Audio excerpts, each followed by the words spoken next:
Viewers, welcome back in our program. ਜੀ doctor ਸਾਹਿਬ ਅਸੀਂ ਵੀਰ ਨਵਜੋਤ ਸਿੰਘ ਜੀ ਦੀ ਅਸੀਂ ਈਮੇਲ ਡਿਸਕਸ ਕਰ ਰਹੇ ਸੀ ਜੀ।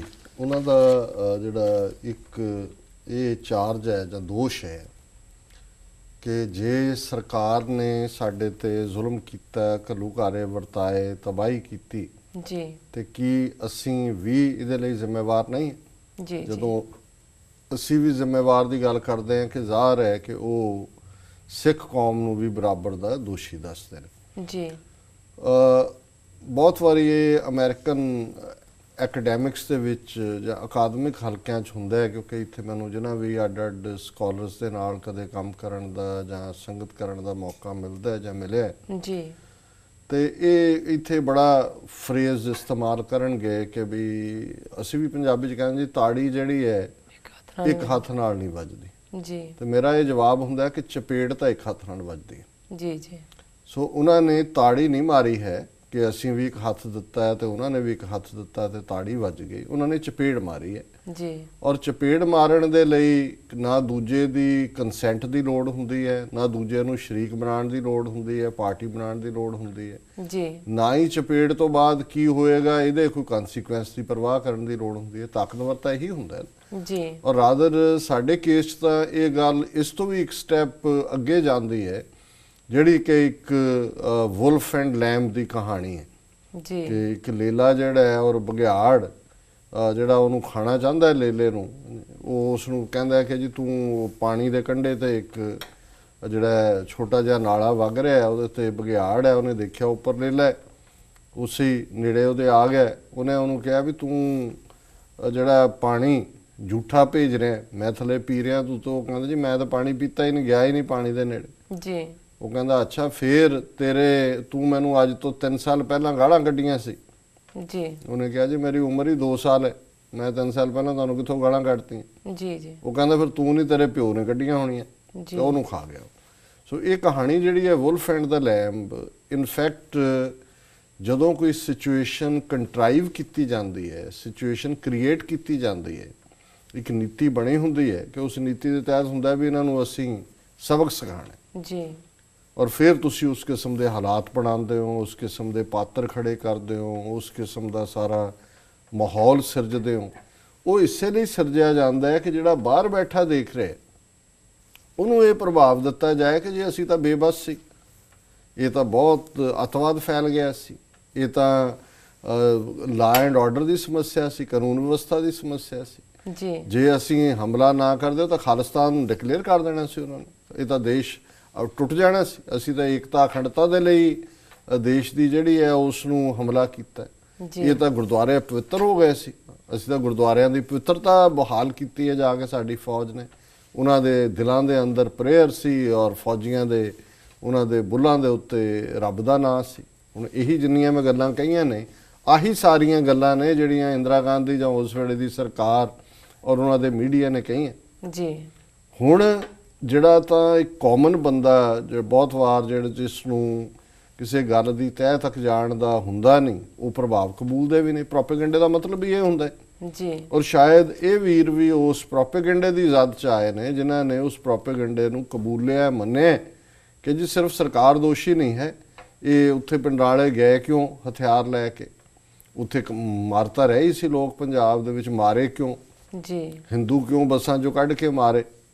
ਢਿਲਵਾਂ ਦੇ ਨੇੜੇ ਬੱਸ 'ਚੋਂ ਕੱਢ ਕੇ ਹਿੰਦੂ ਮਾਰਤੇ ਜੀ। ਪੰਜਾਬ ਦੇ ਵਿੱਚ ਤਾਂ ਬਹੁਤ ਕਤਲੇਆਮ ਹੋ ਰਿਹਾ ਸੀ। ਜੇ ਇਹ ਨਾ ਹੁੰਦਾ ਹਮਲਾ ਤੇ ਇਹ ਤਾਂ ਹੋਣਾ ਹੀ ਨਹੀਂ ਸੀ। ਇਹ ਤਾਂ ਵਾਕਈ ਜੀ ਦੇਸ਼, ਜੇ ਹੁਣ ਕੋਈ ਦੇਸ਼ ਤੋੜਨ ਲੱਗ ਜਾਏ, ਅਮਰੀਕਾ 'ਚ ਕੱਲ੍ਹ ਨੂੰ ਕੈਲੀਫੋਰਨੀਆ ਕਹੇ ਅਸੀਂ ਅੱਡ ਹੋਣਾ ਹੈ ਅਮਰੀਕਾ ਤੋਂ, ਅਮਰੀਕਾ 'ਚ ਨਹੀਂ ਸਿਵਲ ਵਾਰ ਹੋਈ, ਫਿਰ ਉਹ ਕਿਵੇਂ ਸਰਕਾਰ ਸਹਿਨ ਕਰੇਗੀ? ਹੁਣ ਤੁਸੀਂ ਇਹਨਾਂ ਸਾਰੀਆਂ ਗੱਲਾਂ ਦਾ ਦਾਇਰਾ ਬੜਾ ਵਾਸਟ ਹੈ ਪਰ ਔਰ ਸਮੇਂ ਦੀ ਸੀਮਾ ਵੀ ਹੈ, ਪਰ ਮੈਂ ਮੁੱਖ ਤੌਰ 'ਤੇ ਇਹ ਕਹਿਣਾ ਚਾਹੁੰਦਾ ਕਿ ਅਸੀਂ ਪਹਿਲਾਂ ਤਾਂ ਇਸ ਗਿਲਟ ਕੌਨਸ਼ੀਅਸ 'ਚੋਂ ਨਿਕਲੀਏ। ਸਿੱਖਾਂ ਦੀ ਇੱਕ ਸਮੱਸਿਆ ਬਣ ਗਈ ਹੈ, ਇਹ ਵੀ ਇੱਕ ਬਿਮਾਰੀ ਬਣ ਗਈ, ਰਾਦਾ ਸਮੱਸਿਆ ਨਹੀਂ ਹੈ ਜੀ, ਕਿ ਅਸੀਂ ਬਹੁਤ ਸਾਰੀਆਂ ਚੀਜ਼ਾਂ ਦੇ ਲਈ ਆਪਣੇ ਆਪ ਨੂੰ ਹੀ ਦੋਸ਼ ਨਹੀਂ ਦਿੰਦੇ, ਆਪਣੇ ਸਿਰ 'ਚ ਸਵਾਹ ਪਾਉਣ 'ਚ ਯਕੀਨ ਰੱਖਦੇ। ਔਰ ਸਾਡੇ ਬਹੁਤ ਵਾਰੀ ਪ੍ਰਚਾਰਕ ਤੇ ਰਾਗੀ ਤੇ ਦੂਜੇ ਵੀ ਉਸ ਲਾਈਨ ਨੂੰ ਕਹਿਣਗੇ ਕਿ ਜੀ ਸਾਨੂੰ ਮਾਰ ਤਾਂ ਪੈ ਰਹੀ ਹੈ ਜੀ ਕਿਉਂਕਿ ਅਸੀਂ ਸਿੱਖ ਨਹੀਂ ਰਹੇ। ਮਤਲਬ ਇਹ ਹੈ ਵੀ ਜਿਨ੍ਹਾਂ ਨੂੰ ਜਿਹੜੇ ਮਾਰ ਦਿੱਤੇ 1.5 ਲੱਖ ਉਹ ਸੀ ਜਿਹੜੇ ਸਿੱਖ ਨਹੀਂ ਸੀ।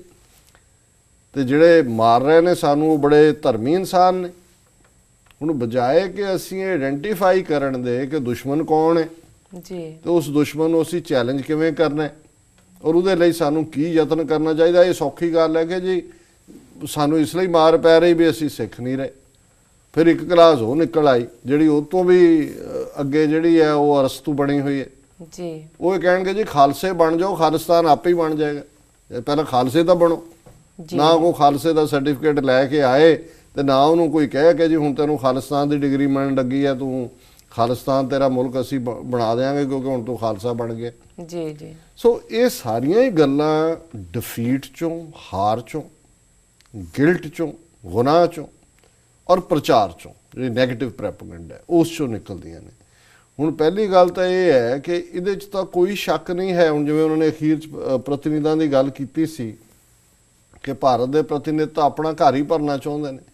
ਹੁਣ ਜਿਹੜੀਆਂ ਹਕੂਮਤਾਂ ਤੁਹਾਡੇ ਤੇ ਜ਼ੁਲਮ ਕਰਦੀਆਂ ਨੇ, ਤੁਹਾਡੇ ਬੇਸਿਕ ਹੱਕ ਖੋਹਦੀਆਂ ਨੇ, ਉਹ ਪਹਿਲਾਂ ਤੁਹਾਡੇ ਚੋਂ ਹੀ ਲੱਖੂ, ਚੰਦੂ, ਗੰਗੂ, ਜੱਸੂ ਜਾਂ ਰਾਏ ਬਹਾਦਰ, ਸਰਦਾਰ ਬਹਾਦਰ, ਇਹ ਜਿਹੜੇ ਸਾਰੇ ਇਸ ਕਿਸਮ ਦੇ ਦੁਮਛੱਲੇ ਅੰਗਰੇਜ਼ਾਂ ਨੇ, ਮੁਗਲਾਂ ਨੇ ਖੜੇ ਕੀਤੇ।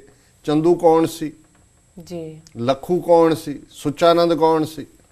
ਉਹਨਾਂ ਦੇ ਵਿੱਚੋਂ ਹੀ ਸੀ ਲੋਕਾਂ ਦੇ ਜਿਨ੍ਹਾਂ ਨੂੰ ਅੱਗੇ ਕਰਕੇ ਉਹਨਾਂ ਤੇ ਜ਼ੁਲਮ ਕਰਾਏ। ਤੇ ਜੇ ਅੱਜ ਬਾਦਲ, ਤਲਵੰਡੀ, ਟੌੜਾ, ਬਰਨਾਲਾ, ਇਹ ਸਾਰੀ ਨਸਲ ਜਿਹੜੀ ਹੈ ਗੰਗੂ ਚੰਦੂ ਵਾਲੇ ਕੰਮ ਕਰਦੀ ਹੈ ਤੇ ਇਹਦੇ 'ਚ ਕੋਈ ਹੈਰਾਨੀ ਵਾਲੀ ਕਿਹੜੀ ਗੱਲ ਹੈ? ਇਹ ਹਕੂਮਤਾਂ ਕਰਦੀਆਂ ਹੀ ਹੁੰਦੀਆਂ ਨੇ। ਕਾਲਿਆਂ ਦੇ ਉੱਤੇ ਜੇ ਅਪਾਰਥਾਈਡ ਸਾਊਥ ਅਫਰੀਕਾ 'ਚ ਕੀਤਾ, ਅੱਗੇ ਕਾਲੇ ਲਾਏ ਹੋਏ ਸੀਗੇ ਜੀ। ਅੰਗਰੇਜ਼ਾਂ ਨੇ ਜੋ ਰਾਜ ਉੱਥੇ ਕੀਤਾ, ਕਿੰਨੇ ਕੁ ਅੰਗਰੇਜ਼ ਹਿੰਦੁਸਤਾਨ 'ਚ ਗਿਵਨ ਟਾਈਮ 30-40 ਹਜ਼ਾਰ ਤੋਂ ਜ਼ਿਆਦਾ ਨਹੀਂ ਸੀ।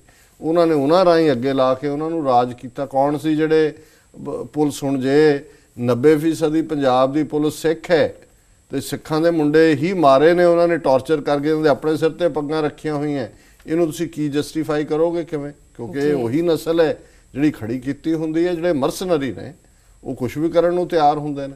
ਸੋ ਉਹਨੂੰ ਕਹੋ ਜੀ ਇਹ ਸਾਡਾ ਗੁਨਾਹ ਹੈ, ਇਹ ਸਾਡਾ ਗੁਨਾਹ 'ਚ ਨਹੀਂ ਆਉਂਦਾ ਹੈ। ਉਹਨਾਂ ਨੇ ਇੱਕ ਸਿਚੁਏਸ਼ਨ ਕੰਟਰਾਈਵ ਕੀਤੀ, ਕਾਨੂੰਨ ਵਿਵਸਥਾ ਦਾ ਵੀ ਉਹਨਾਂ ਨੇ ਬਹਾਨਾ ਬਣਾਇਆ, ਹਮਲੇ ਦੀ ਉਹਨਾਂ ਦੀ ਪਲੈਨਿੰਗ ਸੀ।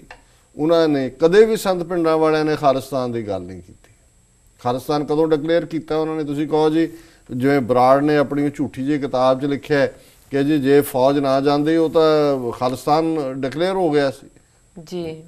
ਸੰਤਾਂ ਦੀ ਮੰਗ, ਅਨੰਦਪੁਰ ਦਾ ਮਤਾ ਸੀ। ਇਹ ਉਹਨਾਂ ਨੇ ਕਿਹਾ ਵੀ ਜੇ ਹਮਲਾ ਹੋਇਆ ਫਿਰ ਖਾਲਿਸਤਾਨ ਦੀ ਨਹੀਂ ਰੱਖੀ ਜਾਏਗੀ। ਜੀ ਜੀ। ਫਿਰ ਜੇ ਕਹੋ ਜੀ ਕਿ ਉੱਥੇ ਇੰਨਾ ਕ੍ਰਾਈਮ ਹੋਣ ਲੱਗ ਗਿਆ, ਪਿੰਡਾਣਿਆਂ ਦੇ ਖਿਲਾਫ ਕਿਹੜਾ ਕੇਸ ਸੀ ਜੂਨ 84 ਤੱਕ? ਇਹ ਹੋਇਆ ਕਿ ਵੀ ਕੇਸ ਰਜਿਸਟਰ ਹੋਏ, ਕੋਈ ਉਹਨਾਂ ਦਾ ਗੁਨਾਹ ਹੋਏ, ਗਵਰਨਮੈਂਟ ਜਿਹੜੀ ਹੈ ਡਿਸਟ੍ਰਿਕਟ ਐਡਮਿਨਿਸਟ੍ਰੇਸ਼ਨ ਸ਼੍ਰੋਮਣੀ ਕਮੇਟੀ ਨੂੰ ਕਹੇ ਜੀ ਆਹ ਪਿੰਡਾਂ ਵਾਲੇ ਆ ਬੰਦੇ ਨੇ, ਇਹਨਾਂ ਦੇ ਆ ਚਾਹੀਦੇ ਨੇ, ਸਾਨੂੰ ਆਹ ਕੇਸ ਇਹਨਾਂ ਦੇ ਖਿਲਾਫ ਰਜਿਸਟਰ ਨੇ, ਇਹ ਕੋਰਟ ਨੂੰ ਫੇਸ ਕਰਨ। ਉਹ ਨਾ ਆਉਂਦੇ ਜਾਂ ਨਾ ਉਹ ਕੰਪਲਾਈ ਕਰਨ, ਅੱਗੇ ਉਹਨਾਂ ਨੇ ਗ੍ਰਿਫਤਾਰੀ ਦਿੱਤੀ, 3-4 ਹਫ਼ਤੇ ਰਹੇ ਉਹਨਾਂ ਦੀ ਕਸਟਡੀ। ਜੀ। ਸੋ ਤੁਸੀਂ ਬਿਨਾਂ ਕਿਸੇ ਕੇਸ ਤੋਂ ਟੈਂਕਾਂ ਤੋਪਾਂ ਦੇ ਨਾਲ ਕਿਸੇ ਥਾਂ ਤੇ ਜਾ ਕੇ ਹਮਲਾ ਕਰੋ, ਡਿਫੈਂਡ ਕਰਨ ਦਾ ਰਾਈਟ ਤਾਂ ਹੈ, ਉਹਨਾਂ ਨੇ ਡਿਫੈਂਡ ਕੀਤਾ ਜੀ। ਫਿਰ ਹੁਣ ਲਾਇਬ੍ਰੇਰੀ ਸਾੜ ਦੇਣੀ, ਲੁੱਟ ਕੇ ਲੈ ਜਾਣੀ, ਸਾਰੇ ਪੰਜਾਬ 'ਚ ਨਸਲਕੁਸ਼ੀ ਕਰਨੀ, 37 ਇਤਿਹਾਸਕ ਗੁਰਦੁਆਰਿਆਂ ਦੇ ਧਾਵਾ ਬੋਲਣਾ, ਇਹ ਸਿੱਖਾਂ ਦਾ ਕਸੂਰ ਹੈ? ਇਹ ਸਾਡਾ ਗੁਨਾਹ ਹੈ ਕਿ ਵੀ ਇਹ ਸਾਡੇ ਤੇ ਜਿਹੜਾ ਹਮਲਾ ਹੋਇਆ ਉਸ ਤੋਂ ਬਾਅਦ ਹੁਣ ਤੱਕ ਕੀ ਹੋ ਰਿਹਾ? ਜੀ ਜੀ। 29 ਸਾਲ ਤੋਂ ਜੇ ਗੁਨਾਹਗਾਰਾਂ ਨੂੰ ਸਜ਼ਾ ਨਹੀਂ ਮਿਲੀ, ਇਹ ਸਾਡਾ ਕਸੂਰ ਹੈ। ਬਿਲਕੁਲ। ਸੋ ਮੈਂ ਸਮਝਦਾ ਵੀ ਇਸ ਚੋਂ ਵੀਰ ਨਵਜੋਤ ਸਿੰਘ ਜੀ, ਤੁਸੀਂ ਭਲੇ ਗੁਰਸਿੱਖ ਹੋ, ਤੁਸੀਂ ਆਪਣਾ ਬੇਟਾ ਜਾਂ ਬੇਟੀ ਵੀ ਅੱਗੋਂ ਪੰਥ ਦੀ ਸੇਵਾ 'ਚ ਸਮਰਪਿਤ ਕਰਨਾ ਚਾਹੁੰਦੇ ਹੋ। ਜੀ। ਸੋ ਇਸ ਸਾਰੇ ਜਿਹੜਾ ਹੈ ਨਾ ਇਹ ਗੁਨਾਹ ਦੀਆਂ ਫੀਲਿੰਗਸ ਔਰ ਜਿਹੜਾ ਨੈਗੇਟਿਵ ਪ੍ਰੋਪੇਗੈਂਡਾ ਹੈ ਇਹਦੇ ਚੋਂ ਨਿਕਲੋ। ਬਾਕੀ ਕਮਜ਼ੋਰ ਲੋਕ ਨਾਲ ਨਾਲ ਰਹਿਣੇ ਨੇ।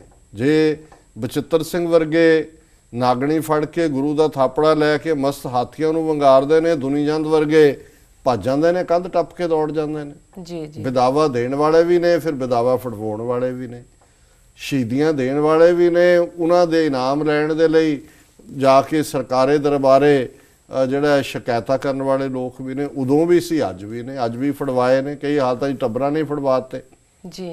ਕਈ ਹਾਲਤਾਂ 'ਚ ਇਹ ਹੈ ਵੀ ਜਿਨ੍ਹਾਂ ਦੇ ਕੋਲ 4 ਪੈਸੇ ਰੱਖੇ ਸੀ ਉਹਨਾਂ ਨੂੰ ਲੱਗਾ ਵੀ ਪੈਸੇ ਮਾਰ ਲਓ ਉਹਨਾਂ ਨੇ। ਸੋ ਇਹ ਜਿਹੜੀ ਲਾਲਚ ਹੈ, ਅਹੁਦੇ ਦੀ ਲਾਲਚ ਹੋਏ, ਪੈਸੇ ਦੀ ਲਾਲਚ ਹੋਏ, ਇਹ ਨਾਲ ਨਾਲ ਰਹਿਣੇ ਨੇ। ਇਸ ਕਿਸਮ ਦੀ ਨਸਲ ਵੀ ਨਾਲ ਨਾਲ ਰਹਿਣੀ ਹੈ। ਪਰ ਇਹਨੂੰ ਆਧਾਰ ਬਣਾ ਕੇ ਅਸੀਂ ਆਪਣੀ ਮੂਵਮੈਂਟ, ਆਪਣੇ ਬਹਾਦਰ ਯੋਧਿਆਂ ਅਸੀਂ ਜਿਵੇਂ ਕਿਹਾ ਸੀ ਪਿਛਲੇ ਦਿਨਾਂ 'ਚ ਵੀ ਜਿਸ ਕੌਮ ਦੇ ਵਿੱਚ ਸਰਦਾਰ ਹੁੰਦੇ ਨੇ ਉਹਦੇ 'ਚ ਹੀ ਗਦਾਰ ਵੀ ਹੁੰਦੇ ਨੇ। ਜੇ ਸਾਡੇ 'ਚ ਸਰਦਾਰ ਨੇ ਤੇ ਗਦਾਰ ਵੀ ਨਾਲ ਹੀ ਰਹਿਣੇ ਨੇ। ਸੋ ਤੁਸੀਂ ਗਦਾਰਾਂ ਵੱਲ ਨਾ ਧਿਆਨ ਦਿਓ ਜਾਂ ਇਸ ਗਿਲਟ 'ਚ ਨਾ ਆਓ ਕਿ ਜੀ ਇਹ ਸਾਡਾ ਕਸੂਰ ਹੈ, ਅਸੀਂ ਪਤਾ ਨਹੀਂ ਕੀ ਕਰ ਦਿੱਤੇ। ਇਹ ਹਕੂਮਤਾਂ ਦਾ ਇੱਕ ਕੰਮ ਹੈ, ਉਹਨਾਂ ਨੇ ਇੱਕ ਏਜੰਡਾ ਬਣਾਇਆ ਸੀ ਸਿੱਖਾਂ ਨੂੰ ਸਬਕ ਸਿਖਾਉਣ ਦਾ। ਸਬਕ ਸਿਖਾਉਣ ਦੇ ਨਾਲ ਨਾਲ ਉਹਨਾਂ ਨੇ ਸਾਡੇ ਸਰਵਨਾਸ਼ ਦਾ ਟੋਟਲ ਵਾਰ ਸਾਡੇ ਖਿਲਾਫ ਡਿਕਲੇਅਰ ਕੀਤੀ, ਜਿਹੜੀ ਲਗਾਤਾਰਤਾ ਨਾਲ ਚੱਲ ਰਹੀ ਹੈ। ਇਹੀ ਕਾਰਨ ਹੈ ਕਿ ਵੀ ਇੱਕ ਨਸਲ ਨਹੀਂ ਦੂਜੀ ਨਸਲ ਵੀ, ਜੇ ਸੱਜਣ ਕੁਮਾਰ ਵਰਗੇ ਆਫ ਦਾ ਹੁੱਕ ਨੇ ਉਹਦੇ ਮੁੰਡੇ ਨੂੰ ਅੱਗੋਂ ਟਿਕਟ ਦੇ ਦਿੱਤੀ। ਜੇ ਸਿੱਖਾਂ ਦੀ ਨਸਲਕੁਸ਼ੀ ਹੋਈ ਹੈ 2002 'ਚ ਗੁਜਰਾਤ ਦੇ ਵਿੱਚ, ਮੁਸਲਮਾਨਾਂ ਦੀ ਵੀ ਨਸਲਕੁਸ਼ੀ ਕੀਤੀ ਹੈ, ਈਸਾਈਆਂ ਨਾਲ ਵੀ ਉਹੀ ਵਰਤਾਰ ਹੈ। ਸੋ ਇਹ ਹਕੂਮਤ ਦੀ ਹੁਣ ਈਸਾਈਆਂ ਦਾ ਕੀ ਕਸੂਰ ਹੈ? ਉਹ ਤਾਂ ਵਿਚਾਰੇ ਇਸ ਫਲਸਫੇ 'ਚ ਯਕੀਨ ਰੱਖਦੇ ਨੇ ਕਿ ਕੋਈ ਇੱਕ ਚਪੇੜ ਮਾਰੇ ਤੇ ਦੂਜੀ ਗੱਲ ਜਿਹੜੀ ਹੈ ਉਹਦੇ ਸਾਹਮਣੇ ਕਰ ਦਿਓ ਜੀ। ਲੇਕਿਨ ਜਦੋਂ ਪਾਵਰਫੁਲ ਜਿਹੜੀ ਕਮਿਊਨਲ ਫੋਰਸਿਸ ਉਹਨਾਂ ਦਾ ਰਾਜ ਹੈ, ਨਾਜ਼ੀਆਂ ਦਾ ਯਹੂਦੀਆਂ ਦਾ ਕੀ ਕਸੂਰ ਸੀ ਜਰਮਨ ਦੇ ਵਿੱਚ?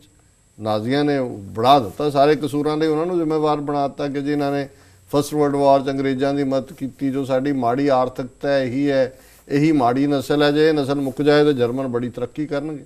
ਇਹੀ ਗੱਲ ਉਹਨਾਂ ਨੇ ਕਹੀ ਵੀ ਇਹ ਸਿੱਖ ਨੇ ਅਲਗਾਵਵਾਦੀ, ਉਗਰਵਾਦੀ, ਆਤੰਕਵਾਦੀ, ਇਹ ਦੇਸ਼ ਦੀ ਏਕਤਾ ਅਖੰਡਤਾ ਤੋੜਨਾ ਚਾਹੁੰਦੇ ਨੇ, ਇਹਨਾਂ ਦਾ ਖਾਤਮਾ ਕਰ ਦਿਓ, ਦੇਸ਼ ਜਿਹੜਾ ਉਹ ਸੁਰੱਖਿਅਤ ਹੋ ਜਾਏਗਾ ਜੀ। ਸੋ ਮਤ ਇਸ ਕਿਸਮ ਦੇ ਪ੍ਰੋਪੇਗੈਂਡੇ ਦਾ ਸ਼ਿਕਾਰ ਹੋਵੋ ਕਿ ਇਹ ਜਿਹੜਾ ਜੀ ਇਹ ਕੋਈ ਸਾਡੀ ਗਲਤੀ ਸੀ ਔਰ ਅਸੀਂ ਵੀ ਬਰਾਬਰ ਦੇ ਦੋਸ਼ੀ ਹਾਂ। ਇਹ ਗੱਲ ਨਹੀਂ ਹੈ। ਇਹ ਇੱਕ ਬੜਾ ਪ੍ਰੀ ਪਲਾਨਡ ਸਾਰੀ ਲਾਈਨ ਸੀ ਔਰ ਅੱਜ ਵੀ ਉਹ ਪ੍ਰੀ ਪਲਾਨਡ ਲਾਈਨ ਹੈ। ਬਾਕੀ ਸਾਡੇ ਚਿਹਰਿਆਂ ਮੋਹਰਿਆਂ ਵਾਲੇ ਉਹਦੇ ਕੁਝ ਪਾਤਰ ਬਣੇ ਹੋਏ ਨੇ ਗਰੀਡ ਕਰਕੇ। ਇਹ ਟ੍ਰੇਟਰ ਨੇ, ਗਦਾਰ ਨੇ, ਵਿਕੇ ਹੋਏ ਲੋਕ ਨੇ, ਜ਼ਮੀਰ ਫਰੋਸ਼ ਨੇ। ਇਹ ਪਹਿਲਾਂ ਵੀ ਸੀ, ਅੱਜ ਵੀ ਰਹਿਣੇ ਨੇ, ਕੱਲ ਨੂੰ ਵੀ ਹੋਣਗੇ। ਜੀ। ਸੋ ਇਹਨਾਂ ਦੀ ਪਰਵਾਹ ਨਾ ਕਰੋ। ਜੀ ਡਾਕਟਰ ਸਾਹਿਬ, ਹੁਣ ਵੇਲਾ ਹੋ ਗਿਆ ਬ੍ਰੇਕ ਤੇ ਜਾਣ ਦਾ। ਵਿਊਅਰਸ ਸਾਡਾ ਇਸ ਤਰ੍ਹਾਂ ਜੁੜੇ ਰਹੋ, ਮਿਲਦੇ ਹਾਂ ਛੋਟੇ ਬ੍ਰੇਕ ਤੋਂ ਬਾਅਦ।